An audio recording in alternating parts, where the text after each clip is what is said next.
Thank you very much for the invitation and for the insightful book and presentation. So being the last speaker is always challenging, especially after lunch.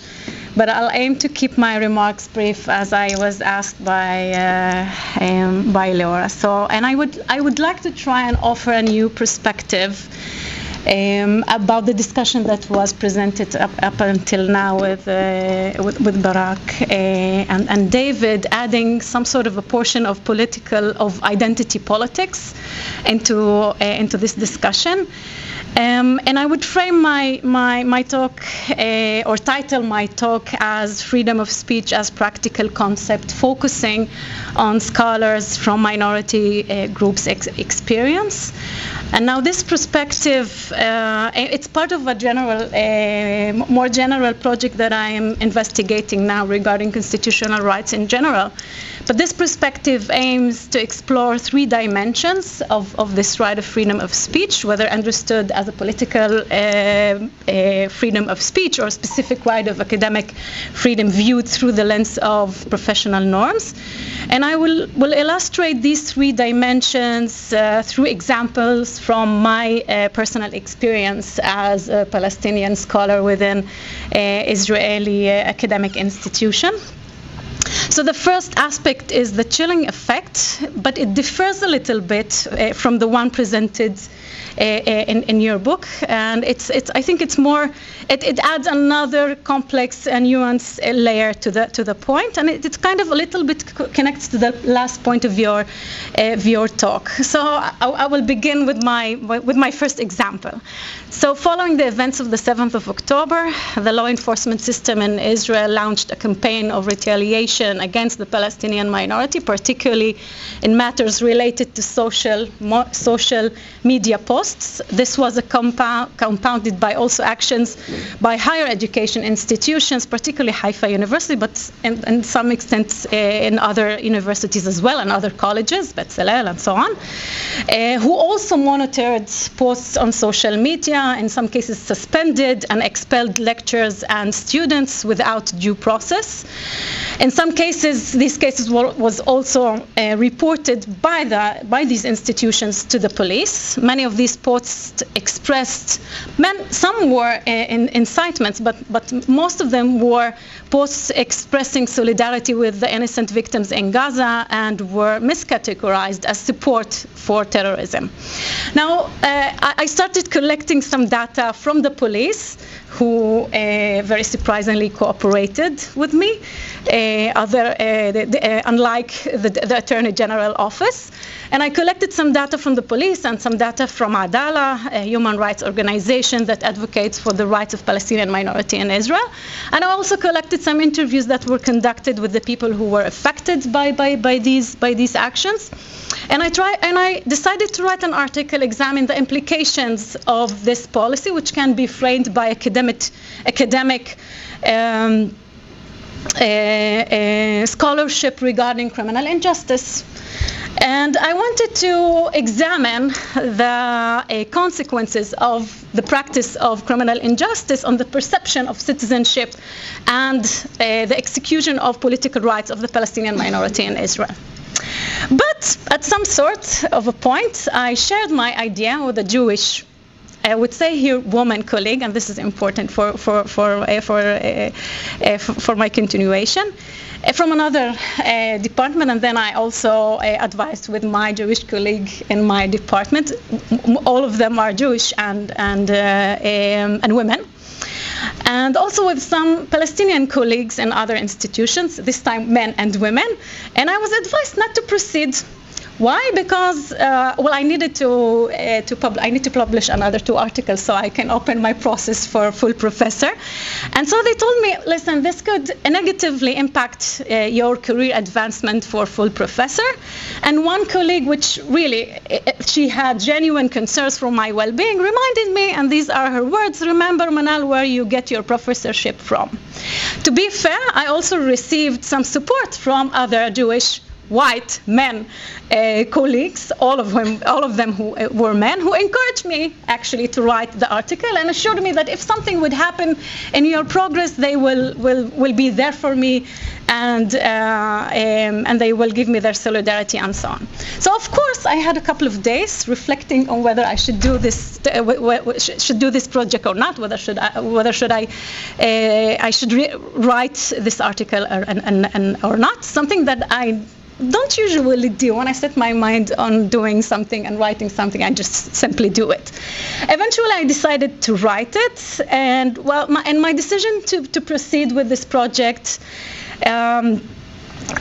comes from my deep commitment to the society I belong to, that was and still is under attack by the enforcement system, and in some cases also by Jewish Israeli extremists, and my commitment to contribute to the discourse on this critical issue.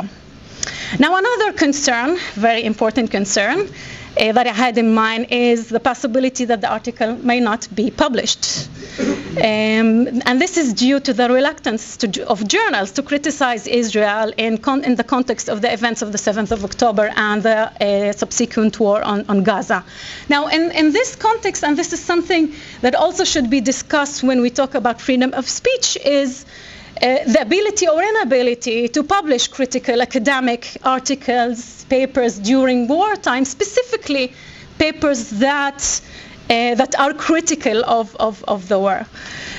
Now, in this context, I'm taking a dual risk. The first is writing an article that may jeopardize my career. Only time would tell if this would happen or not. And the other risk is that I would investigate and invest time and effort in a piece that may not be published for political reasons. Now, the complexity of this situation lays in the fact that my hesitation were not based on academic evaluation of the situation, but rather questioning whether the framework of criminal injustice is fit to this story or not. But rather, my hesitation came from deeply political reasons, which also caused a chilling effect for writing critical papers. Now, my fellow Jewish colleagues have some other hesitation from the other side, and I'm well aware of that. But this hesitation that I experienced, the problem is it cannot be easily translated into a legal claim or a legal case. There's no clear tangible harm to point to. It's just my subjective and ambiguous concern that may be true and might be not. And this leads me to the second dimension. So the second dimension, or the other aspect that I want to talk about, is the complex instances where freedom of speech is infringed, but these violations cannot be pursued as clear legal cases.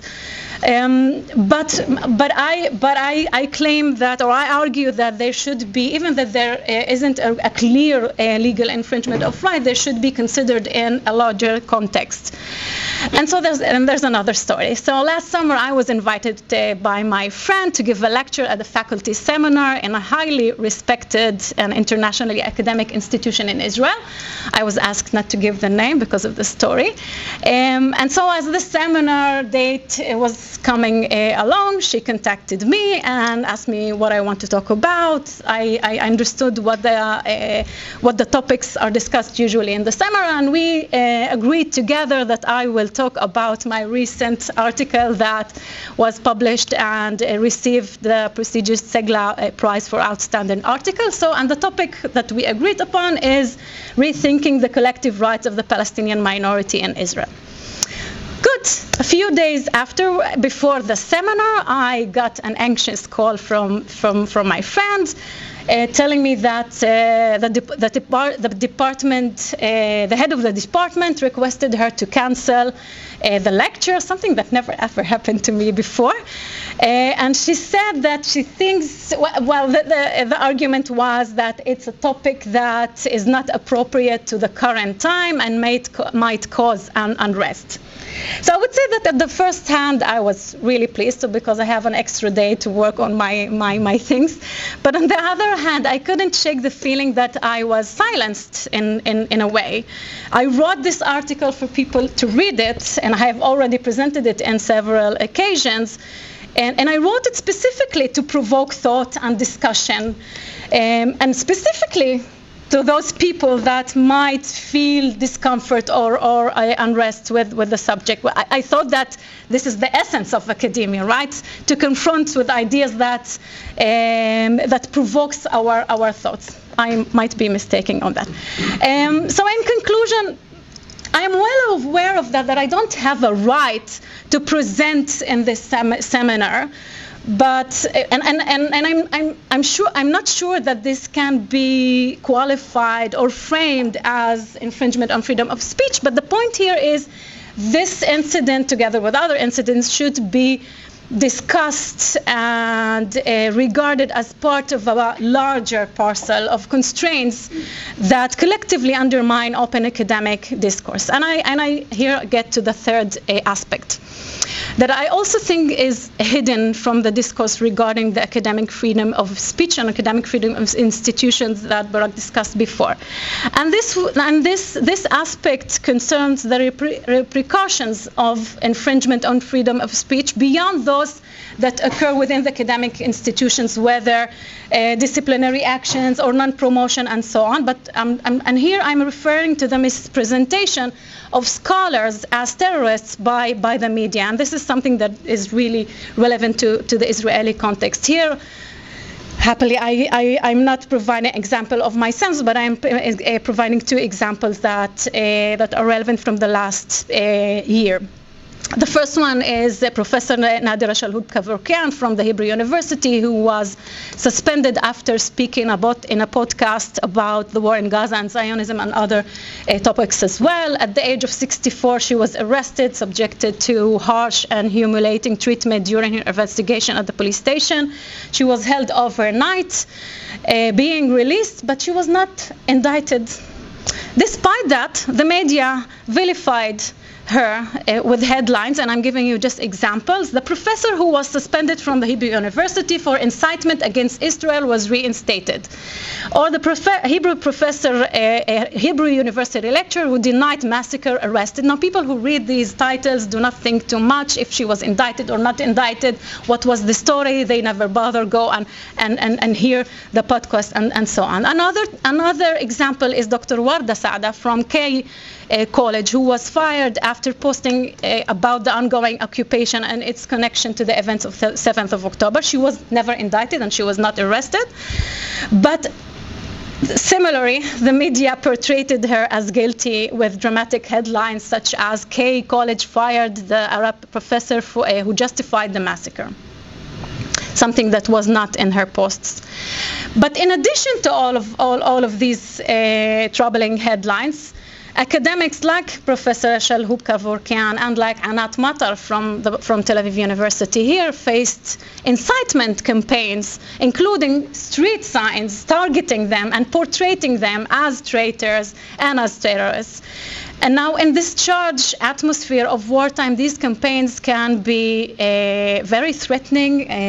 Some of them, particularly Anat, also suffered from harassments. And now these incidents reveal another overlooked dimension of these consequences. And this is my point in this third dimension, which is the media and the public reaction to the conduct of the academic institutions, in this sense that automatically labels them as traitors, as terrorists. And this dimension becomes even intense during times of war, where the vilification of marginalized and minority scholars escalate significantly, and I conclude. So for scholars belonging to marginalized and minority groups, the challenges of freedom of speech are not only pervasive in daily lives, but they also intensify during times of war. And I believe that it is the responsibility of the academic institutions and the broader scholar community, particularly scholars from the hegemonic group, to acknowledge and address these unspoken layers by actively providing protection and solidarity with these groups, particularly in times of war. Thank you.